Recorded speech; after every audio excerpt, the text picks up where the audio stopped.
Hey guys, this is Mark, and I have a message to the NT wives. Yes, the NT wives. Married to an autistic husband. I feel for you because at some level I wonder if my dad had Asperger's, because my mom told me way back in the day. She's been passed away for a long time now. I'm 67 years old. She said, I've always thought that your dad liked to be at work more than he liked to be at home. It's kind of a red flag for me. So it's possible that he had some, back in the day, would be Asperger's syndrome's symptoms. Anyway, my point being that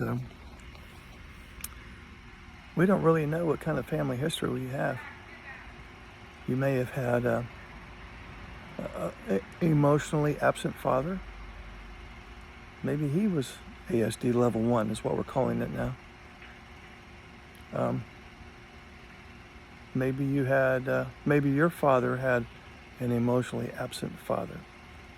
So sometimes ASD level 1 skips a generation. So it's been my experience that there's more people that have the mild version of autism than we know. There's a bunch of people, hundreds of thousands of people that are undiagnosed. But there's a special place in my heart, pretty much because of what my mom went through, for the wife who doesn't get her emotional needs met. Because if you're an NT wife, you're very empathic. You're high in social and emotional intelligence, high in social and emotional needs, high in social and emotional skills. In some cases, you're an empath. And so you hook up with this guy who is almost at the other end of the spectrum, where he's not intuitive. He's low in social and emotional intelligence. He's low in social and emotional skills and needs. He could go all year without talking about emotions. And it's not that he's purposely trying to be insensitive, uncaring, selfish, and narcissistic. He has this thing called mind blindness, emotions blindness. He will have some executive function deficits. He'll have some anxiety. And so he can't deliver. He cannot deliver with the emotional reciprocity that you need. A lot of NT wives go, I just wish I could connect with him at a deep emotional level. He has to be firing on all 8 cylinders to connect with you at a deep emotional level. He ain't got 8 cylinders. So a lot of NT wives will think, well, he should have. And maybe if I keep working on him, he'll get 8 cylinders. He could do better if he'd try harder. He's against me some way. He's purposely trying to be selfish and insensitive and uncaring and narcissistic.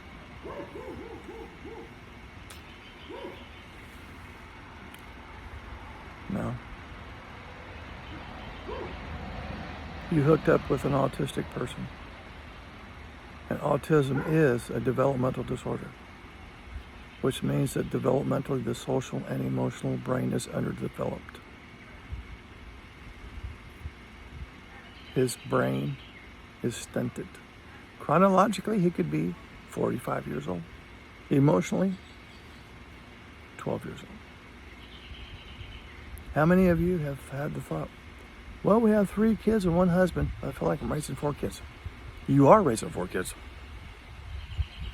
Yeah, that's not an exaggeration or some kind of myth. You have 4 kids. And sometimes I have an NT wife go, no, try again. I have a 14-year-old daughter that's more emotionally mature than my husband. My husband's more like 8 years old emotionally. Yeah, that's probably true.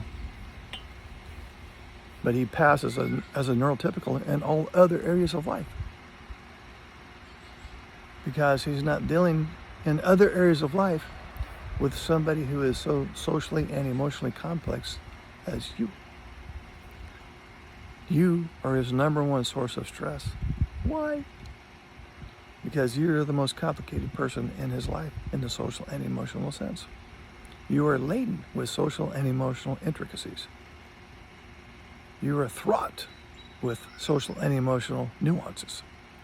He can't find you emotionally and socially because his brain is not wired at the level that yours is with social and emotional intelligence.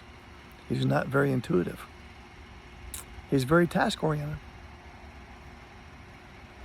And when you talk to him about your problems, he's more concerned about fixing it than showing empathy, because that's how his brain is wired.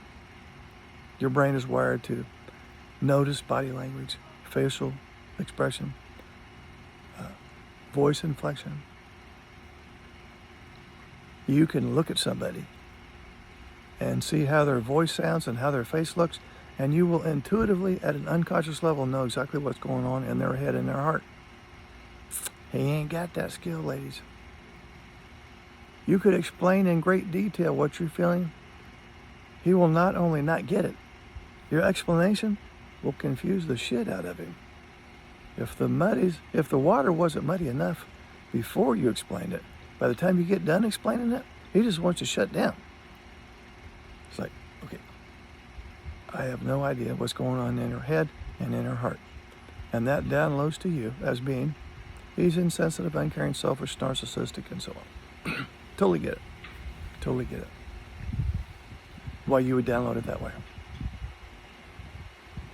So,